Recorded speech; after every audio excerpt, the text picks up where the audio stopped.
Nous allons dans cette vidéo donc découvrir l'interface un peu mieux, donc dans les différents panneaux proposés dans le panneau par défaut, le layout par défaut.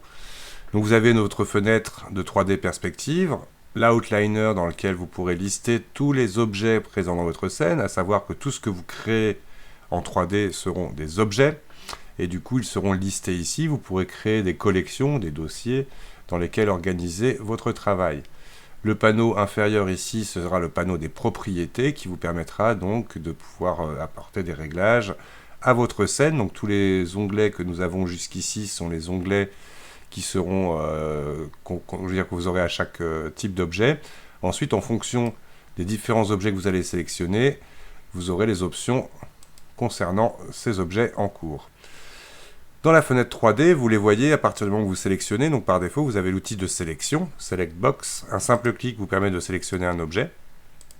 Si vous voulez additionner des sélections, le fait d'être en rectangle de sélection vous permettra de tracer un rectangle de sélection. Et en survolant les objets, ils seront tous sélectionnés. La fonction majuscule plus clic va vous permettre aussi d'additionner vos sélections. Dans l'outliner, c'est exactement comme un dossier, ça sera l'inverse. Majuscule, mettons que je me mette en bas ici, va prendre toute la liste d'un coup. Si je veux sélectionner caméra et light, il faudra que j'appuie sur CTRL pour venir sélectionner sans prendre le cube. Donc une fois qu'on a compris la sélection, je vais vous montrer maintenant les outils qui vont me permettre de naviguer. Et donc à partir de là, en cliquant glissant avec votre souris, vous allez pouvoir ici orienter la vue de votre scène, donc l'espace dans lequel on travaille. C'est une scène qui représente un univers infini. Ici, vous retrouverez des boutons d'assistance qui vous permettront de zoomer ou de glisser dans votre fenêtre. Vous avez un bouton qui va vous permettre directement d'aller voir à la place de la caméra dans votre scène. Quand vous appuyez sur ce bouton, vous revenez à votre vue perspective. Si vous êtes dans votre vue caméra, vous pourrez sortir de votre vue caméra en cliquant et en glissant directement dans l'outil orbite en haut à droite de votre fenêtre. L'orbite aussi est complètement interactive. Si jamais vous cliquez dans les petites boules, vous allez directement vous retrouver dans les vues orthographiques et à chaque fois, en haut à gauche de votre interface, seront indiquées les vues dans lesquelles vous êtes. À n'importe quel moment, vous pouvez revenir en perspective à partir du moment où vous êtes dans une vue orthographique.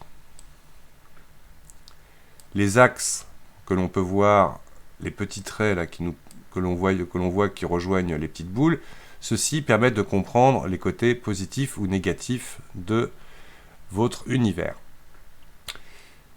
Je sélectionne mon objet, on peut constater que lui-même il est positionné à 0, 0, 0 de l'univers. Donc en gros le croisement des lignes vertes et rouges qui représentent le vert pour Y, le rouge pour X. Pour voir l'axe Z dans votre fenêtre, il faudra aller dans le bouton Overlay dans ses options et activer tout simplement l'axe Z pour le visualiser. Pour tourner dans votre scène, vous pouvez aussi utiliser votre molette de souris. Quand vous appuyez avec la molette de la souris, ça va vous permettre directement de glisser dans votre interface, de vous orienter. Pour glisser, majuscule, molette enfoncée, là vous pourrez glisser. Il n'y a pas de limite de l'écran. Par exemple, si je passe par en haut, on voit que je reviens avec mon curseur de souris, pareil gauche-droite, donc vous n'êtes pas limité à l'écran. CTRL molette enfoncée va vous permettre de faire un zoom progressif. Alt plus clic molette, c'est-à-dire je n'appuie que comme un clic sur ma molette, va vous permettre de focaliser votre caméra sur une nouvelle cible. Et automatiquement, vous ferez une rotation à partir de ce point-là. Il y a une option dans les boutons raccourcis qui vous permettra de basculer en mode orthographique. Personnellement, je ne suis pas fan de cette vue-là. Elle peut vous servir, mais je ne l'utilise personnellement jamais. Donc, il faut bien manipuler. On verra qu'avec plusieurs objets, la manipulation est importante, surtout pour naviguer dans votre scène.